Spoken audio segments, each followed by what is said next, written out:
Hi everyone, আশা করি সবাই ভালো আছেন। আপনাদের আশীর্বাদে আমিও ভালো আছি। অনেকদিন পর একটি লং ভিডিও নিয়ে আসলাম, তো আশা করি আপনাদের ভালো লাগবে।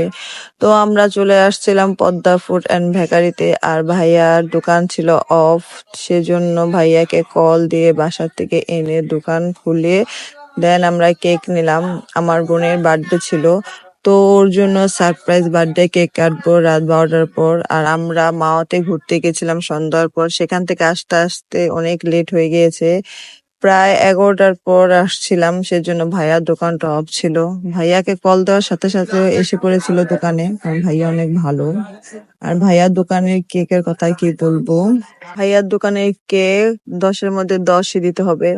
তো আমরা আসার পর 2-3টা কেক ছিল, তো ওই 2-3টা কেকের মধ্যে এই কেকটা আমাদের পছন্দ হয়েছে, তো এই কেকটাই আমরা নিয়ে নিব, কারণ যেটা আছে সেটাই আমাদের জন্য অনেক। কারণ এত রাতে যে ভাইয়া আমাদের জন্য দোকান খুলবে সেটাই তো ভাবা অসম্ভব ছিল। তো আমরা এই কেকটাই নিয়ে নিলাম। তারপর কেকের মধ্যে আমার বোনের নাম লিখে নিয়েছিলাম, হ্যাপি বার্থডে পুষ্মিতা। আর কেকটা লেখার সময় অনেক দুষ্টামি করতেছিলাম ওর নাম নিয়ে, যে ওর কি নাম লিখবো, ফাইজলামি করে অন্য কিছু লিখবো নাকি। তারপর আমরা কেক নিয়ে বের হয়ে গেলাম। তো আমরা বের হওয়ার সাথে সাথে ভাইয়াও দোকানের লাইট টাইট অফ করে দিল, ভাইয়া বাসায় চলে যাবে। আর আজকের ভিডিওটি আমার এই পর্যন্ত। ভালো লাগলে অবশ্যই আমার ভিডিওটি শেয়ার করে দিবেন, আর আমার ভিডিওগুলোতে অনেক অনেক সাপোর্ট করবেন আশা করি। আর সবাই ভালো থাকবেন, সুস্থ থাকবেন।